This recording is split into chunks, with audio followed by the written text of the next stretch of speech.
ಶ್ರೀಗುರುಭ್ಯೋ ನಮಃ ಹರಿ ಓಂ.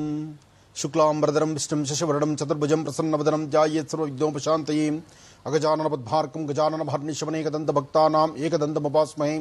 ರಾಮಾಯ ರಾಮಭದ್ರಾಯ ರಾಮಚಂದ್ರಾಯ ವೇದಸೆ ರಘುನಾಥಾಯ ನಾಥಾಯ ಸೀತಾಯ ಪತಯೇ ನಮಃ. ಸಮಸ್ತ ವೀಕ್ಷಕ ಬಂಧುಗಳೇ, ಗ್ರಹಣ, ಪೌರ್ಣಮಿ, ಅಮಾವಾಸ್ಯೆ, ಪರ್ವಕಾಲಗಳು ವಿಶೇಷವಾಗಿರ್ತಕ್ಕಂಥ ನಮ್ಮ ಭಾರತೀಯ ಹಿಂದೂ ಸನಾತನ ಧರ್ಮದ ಒಂದೊಂದು ವಿಶೇಷವಾಗಿರ್ತಕ್ಕಂಥ ಅಂಶಗಳು ಅತ್ಯಮೂಲ್ಯವಾಗಿರ್ತಕ್ಕಂಥದ್ದೇ. ಗ್ರಹಣ ಕಾಲ ಅಂತ ಬಂದಾಗ ಅದರ ದೇವತಾರಾಧನೆ, ದೇವರ ಅನುಷ್ಠಾನ, ಜಪತಪಗಳು ಅದೊಂದಿಷ್ಟು ವಿಶೇಷತೆ. ಅಮಾವಾಸ್ಯೆ ಅಂತ ಬಂದಾಗ ಅದು ಮತ್ತಷ್ಟು ವಿಶೇಷ. ಏನೇ ಆದರೂ ಗ್ರಹಗಳು, ಗ್ರಹ ವಿನಿಯೋಗ, ಹಾಗೆ ಗ್ರಹಗಳಿಂದ ಉಂಟಾಗತಕ್ಕಂತಹ ಲಾಭ ನಷ್ಟಗಳು, ಜೊತೆಗೆ ಅಮಾವಾಸ್ಯೆ ಆಗಿರಲಿ, ಗ್ರಹಣ ಆಗಿರಲಿ, ಗ್ರಹಣ ಕಾಲದ ಆಚರಣೆ ಆಗಿರಲಿ, ಇದೆಲ್ಲವೂ ಬಹಳ ವಿಶೇಷವಾಗಿರ್ತಕ್ಕಂಥದ್ದೇ. ಈ ಒಂದು ವಿಚಾರಣೆಯನ್ನು ಸವಿಸ್ತಾರವಾಗಿ, ಚಿಕ್ಕದಾಗಿ, ಪುಟ್ಟದಾಗಿ ತಿಳಿ ಹೇಳುವಂತಹ ಒಂದು ಕಾಯಕ ಇವತ್ತಿನ ನನ್ನ ಕರ್ತವ್ಯ. ಸಮಸ್ತ ವೀಕ್ಷಕ ಬಂಧುಗಳು, ಗ್ರಹಣದ ಬಗ್ಗೆ ಒಂದಷ್ಟು ವಿಚಾರಗಳನ್ನು ತಿಳ್ಕೊಳ್ತಾ ಇದ್ದೀರಿ. ಮೊದಲನೇದಾಗಿ, ಗ್ರಹಣ ಎಂಬತಕ್ಕಂಥದ್ದು ನಮ್ಮ ಭಾರತ ದೇಶಕ್ಕೆ ಕಾಣದಿರತಕ್ಕಂಥದ್ದು. ಅಂದರೆ ಗ್ರಹಣದ ಆಚರಣೆ ನಮ್ಮ ಭಾರತಕ್ಕಿಲ್ಲ.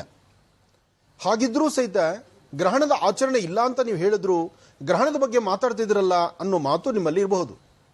ಆದರೆ ಒಂದು ವಿಚಾರ ತಿಳ್ಕೊಳ್ಳಿ, ತಂದೆ ತಾಯಿ ಅವರಿಗೆ ಮಿಗಿಲಾದಂಥವ್ರು ಮತ್ತೊಬ್ಬರಿಲ್ಲ. ಹಾಗೆ ಸೂರ್ಯ ಚಂದ್ರ ಅವರಿಗೆ ಮಿಗಿಲಾದಂಥವರು ಮತ್ತೊಬ್ಬರಿಲ್ಲ. ಸೂರ್ಯ ಅಂದರೆ ತಂದೆ, ತಾಯಿ ಅಂದರೆ ಚಂದ್ರ.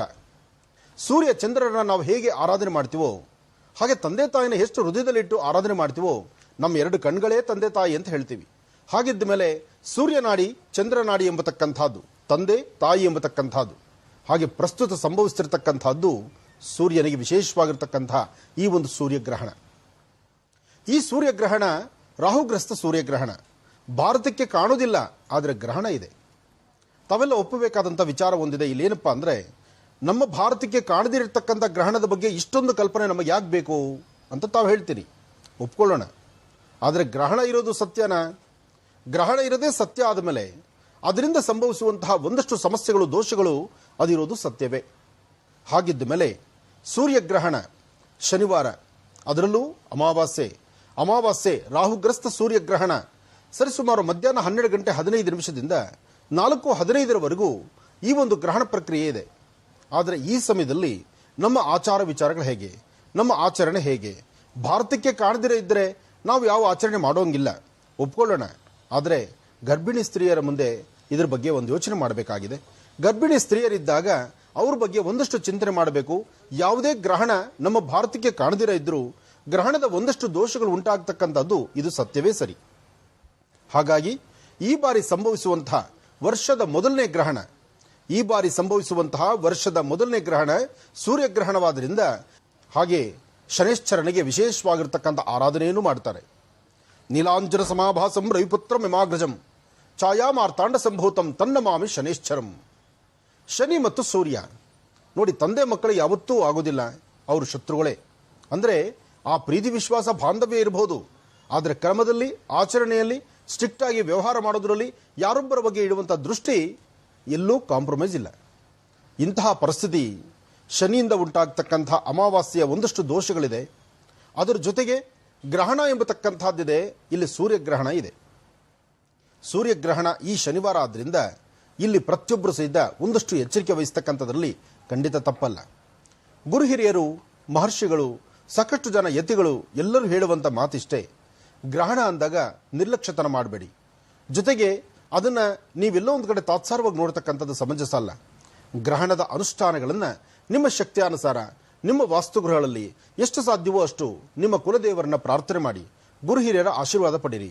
ಜೊತೆಗೆ ಈ ಗ್ರಹಣ ಕಾಲದ ಅನುಷ್ಠಾನಗಳನ್ನು ಒಂದಷ್ಟು ಮಾಡಿ, ಯಾವುದೇ ಮಂತ್ರ, ತಂತ್ರ, ಯಂತ್ರ ಅಥವಾ ಒಂದಷ್ಟು ಬೀಜಾಕ್ಷರಿ ಮಂತ್ರಗಳ ಉಪದೇಶ ನಿಮಗೆ ಗೊತ್ತಿದ್ದರೆ ಆ ಮಂತ್ರಾನುಷ್ಠಾನವನ್ನು ಈ ಸಮಯದಲ್ಲಿ ಅದನ್ನು ಉಚ್ಚರಿಸಿ. ಇದರಿಂದ ಸಾಕಷ್ಟು ಒಳಿತಿದೆ. ಸೈಂಟಿಫಿಕ್ ಆಗಿ ಆಲೋಚನೆ ಮಾಡೋದಾದರೆ ನಭೋಮಂಡಲದ ನಡೀತಕ್ಕಂಥ ಒಂದು ಕೌತುಕವೇ ಸರಿ ಅದು. ಆದರೆ ಆ ಕೌತುಕ ನಡಿಬೇಕಾದ್ರೆ ಪಂಚಾಂಗದ ವಿಶ್ಲೇಷಣೆ ಇದೆಯಲ್ಲ, ಅದು ಬಹಳ ತೂಕವಾಗಿರ್ತಕ್ಕಂಥದ್ದು. ವಿಜ್ಞಾನ ಎಂಬತಕ್ಕಂಥದ್ದು ಆರ್ಯಭಟನ ನಂತರ, ಆದರೆ ಜ್ಯೋತಿಷ್ಯ ಎಂಬತಕ್ಕಂಥದ್ದು ತಲತಲಾಂತರದಿಂದ ಬಂದಿರತಕ್ಕಂಥದ್ದು. ಪಂಚಾಂಗ ಕರ್ತೃಗಳು ಪಂಚಾಂಗವನ್ನು ಬರೆಯುವಾಗ ಮುಂದೆ ಯಾವಾಗ ಗ್ರಹಣ, ಯಾವ ಕಾಲ ಮುಹೂರ್ತ ಏನು, ಯಾವ ಸನ್ನಿವೇಶದ ವಿಶೇಷತೆ ಏನು, ಇದೆಲ್ಲವನ್ನು ಸಹಿತ ಸವಿಸ್ತಾರವಾಗಿ ಬರೆದಿರ್ತಾರೆ.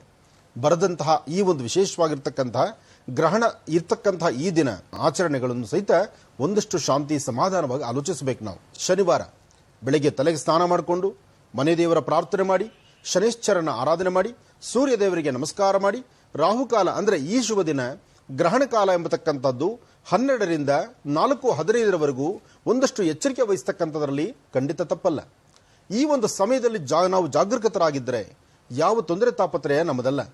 ಈ ಸಮಯದಲ್ಲೂ ನಾನು ಮಾಡಬಾರ್ದೇ ಮಾಡ್ತೇನೆ, ಏನಾಗುತ್ತೆ ನೋಡೋಣ ಅಂದರೆ ಆದಮೇಲೆ ಅನುಭವಿಸೋದು ನೀವೇ ಅಲ್ವಾ? ಅದರ ಬಗ್ಗೆ ಒಂದು ಚಿಂತನೆ ಬೇಕು. ಅದಕ್ಕಾಗಿ ಗುರು ಹಿರಿಯರ ಮಾರ್ಗದರ್ಶನದಂತೆ ಎಚ್ಚರಿಕೆ ಏನು ಎಂಬತಕ್ಕಂಥದ್ದನ್ನು ತಿಳಿ ಹೇಳುವ ಕಾರ್ಯಕ್ರಮ ಈ ಒಂದು ಶುಭ ದಿನದ ಕಾರ್ಯಕ್ರಮ. ಗ್ರಹಣ ಕಾಲದಲ್ಲಿ ದರ್ಬೆ ಪ್ರಾಮುಖ್ಯತೆ ಇದೆ ದರ್ಬೆಗೆ.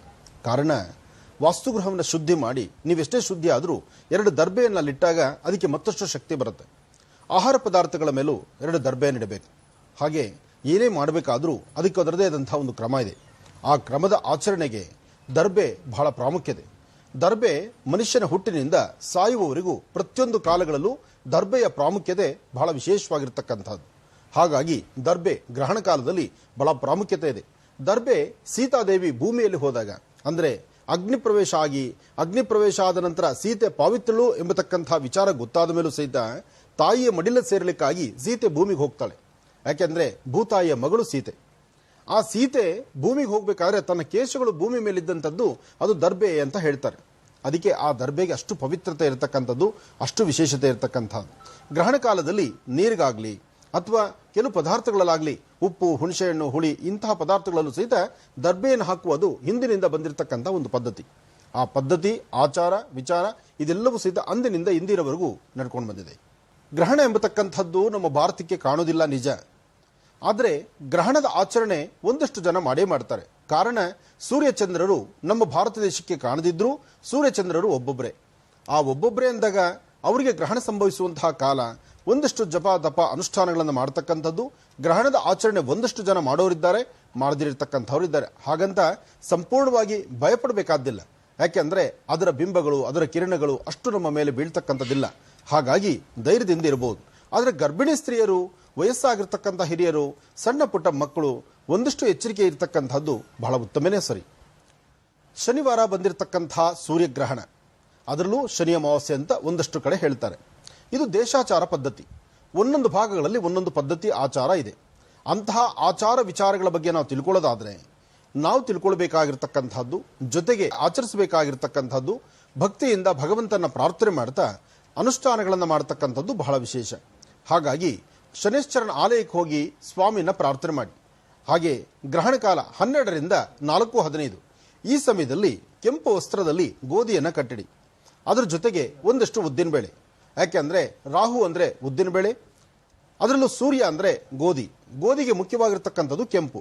ಅದರಿಂದ ಕೆಂಪು ವಸ್ತ್ರದಲ್ಲಿ ಗೋಧಿಯನ್ನು ಕಟ್ಟಿಟ್ಟು ಅದರ ಪಕ್ಕದಲ್ಲಿ ಉದ್ದಿನಬೇಳೆಯನ್ನು ಇಟ್ಟು ರಾಹುಕಾಲ ಮುಗಿದ ನಂತರ ಆ ಒಂದು ಧಾನ್ಯಗಳನ್ನು ಯಾವುದಾದ್ರು ಒಂದು ಶಿವಾಲಯಕ್ಕಾಗಲಿ ಅಥವಾ ವಿಷ್ಣು ಆಲಯಕ್ಕಾಗಲಿ ಅಥವಾ ಶನೇಶ್ವರ ಮಂದಿರಕ್ಕಾಗಲಿ ಕೊಟ್ಟು ಪ್ರಾರ್ಥನೆ ಮಾಡುವಂಥದ್ದು ಬಹಳ ಶ್ರೇಯಸ್ಸು, ಯಶಸ್ಸು. ಗ್ರಹಣ ಅಂತ ಬಂದಾಗ ಪ್ರತಿಯೊಬ್ಬರ ಜಾತಕದಲ್ಲೂ ಒಂದು ಆತಂಕ ಹುಟ್ಟುಕೊಳ್ಳುತ್ತೆ, ಒಂದು ಭಯ ಇರುತ್ತೆ. ಆತಂಕ, ಭಯ ಎಂಬತಕ್ಕಂಥದ್ದು ಬರೋದೇ ಈ ಗ್ರಹಣಕ್ಕಿಂತ ಮುಖ್ಯವಾಗಿ ಈ ಬಾರಿ ನಾವು ತಿಳ್ಕೊಳ್ಬೇಕಾದ್ದು ಅಮಾವಾಸ್ಯೆ. ಪ್ರತಿಯೊಬ್ಬರ ಜಾತಕದಲ್ಲೂ ಅಮಾವಾಸ್ಯೆ ಅಂತ ಗೊತ್ತಾದ ತಕ್ಷಣ ಅವರಿಗೆ ಅರಿವಿಲ್ಲದಂಥ ರೀತಿ ಭಯ ಶುರುವಾಗ್ಬಿಟ್ಟಿರುತ್ತೆ. ಅದು ಭಯ ಇಡಿಸ್ತಕ್ಕಂಥದ್ದಲ್ಲ, ಭಯ ಬರ್ತಕ್ಕಂಥದ್ದು. ಕಾರಣ, ಅಮಾವಾಸ್ಯೆ ಕತ್ಲು, ಅದೆಲ್ಲರಿಗೂ ಗೊತ್ತಿರುವಂಥ ವಿಚಾರ. ಸಂಪೂರ್ಣವಾಗಿ ಕಾಡುಗತ್ತಲಿರ್ತಕ್ಕಂತಹ ಕಾಲ ಆಗಿಬಿಡುತ್ತೆ. ಕತ್ಲು ಆವರಿಸಿದಾಗ ಎಂತಹ ವ್ಯಕ್ತಿಗಾದರೂ ಭಯ ಎಂಬತಕ್ಕಂಥದ್ದು ತನಗೆ ತಾನಾಗಿ ಬಂದ್ಬಿಡುತ್ತೆ. ಆದರೆ ಗ್ರಹಣ ಕಾಲ ಸಹಿತ ಕತ್ಲಾಗ್ತಕ್ಕಂಥದ್ದೇ. ಯಾಕೆಂದರೆ ಆ ಬೆಳಕನ್ನೇ ಆವರಿಸ್ಬಿಡುತ್ತೆ. ನೋಡಿ ಎಂತಹ ಒಂದು ವಿಶೇಷವಾಗಿರ್ತಕ್ಕಂಥದ್ದು, ಎಂತಹ ಒಂದು ವಿಶೇಷವಾಗಿರ್ತಕ್ಕಂಥ ಸಂಗತಿಗಳಿದು. ಗ್ರಹಣ ಅಂತ ಆದಾಗಲೂ ಕತ್ಲಾಗತ್ತೆ, ಅಮಾವಾಸ್ಯೆ ಅಂತಿದ್ದಾಗಲೂ ಕತ್ಲಿರುತ್ತೆ. ಅಂತಹ ಕತ್ತಲು ಆವರಿಸುವಾಗ ಭಯ ಎಂಬತಕ್ಕಂಥದ್ದು ಸಹಜವಾಗಿ ಬರುತ್ತೆ. ಇನ್ನು 27 ನಕ್ಷತ್ರ 12 ರಾಶಿಗಳಿಗೆ ಸಂಬಂಧಪಟ್ಟಂಗೆ ಒಂದೊಂದು ರಾಶಿಯಲ್ಲಿ ಒಂದೊಂದು ತರಹ ವಿಶೇಷತೆ ಇರುತ್ತೆ, ಲಾಭ ಇರುತ್ತೆ, ನಷ್ಟ ಇರುತ್ತೆ. ಗ್ರಹಣದಿಂದ ಒಂದಷ್ಟು ಜನಕ್ಕೆ ಒಳಿತಾಗಬಹುದು, ಕೆಡುಕು ಆಗ್ಬೋದು. ಇಲ್ಲಿ ಒಳಿತಾಗುತ್ತೆ ಎಂಬತಕ್ಕಂಥದ್ದಕ್ಕಿಂತ ಕೆಡಕಾಗೋದೇ ಜಾಸ್ತಿ. ಯಾಕೆಂದರೆ ಗ್ರಹಣದಿಂದ ಒಳಿತು ಕಂಡದ್ದು ಈ ಇತಿಹಾಸದಲ್ಲಿ ತುಂಬ ಕಡಿಮೆ. ಗ್ರಹಣ ಆಯ್ತಪ್ಪ ನನಗೆ ಒಳ್ಳೇದಾಯಿತು ಯಾರ ಬಾಯಲ್ಲೂ ಇಲ್ಲ. ಗ್ರಹಣ ಬರ್ತಿದೆ, ಈಗಾಗಲೇ ಸಮಸ್ಯೆ ಶುರುವಾಯಿತು, ಇದು ನಾವು ಕಂಡಿದ್ದೀವಿ. ಗ್ರಹಣ ಬಂದಾಯಿತು, ಕಷ್ಟ ಅನುಭವಿಸಿದ್ವಿ, ಇದು ನಾವು ಕಂಡಿದ್ದೇವೆ.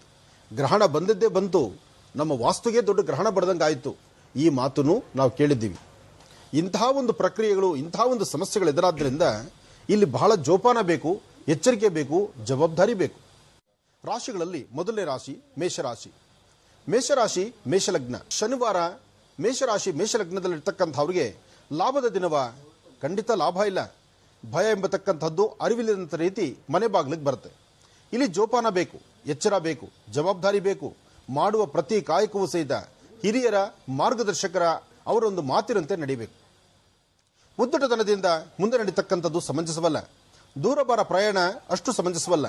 ಹಾಗೆ ಯಾವುದೇ ಕಾಯಕವನ್ನು ಮಾಡಬೇಕಾದ್ರೂ, ಯಾವುದೇ ಕೆಲಸ ಕಾರ್ಯಗಳನ್ನು ಮಾಡಬೇಕಾದ್ರೂ ಎಚ್ಚರಿಕೆ ಇಲ್ಲದಂಥ ರೀತಿ ನಡೆದರೆ ಸಮಸ್ಯೆ ಕಟ್ಟಿಟ್ಟ ಬುತ್ತಿ ಆಗುತ್ತೆ. ಜೋಪಾನ ಮೇಷರಾಶಿಯವರು.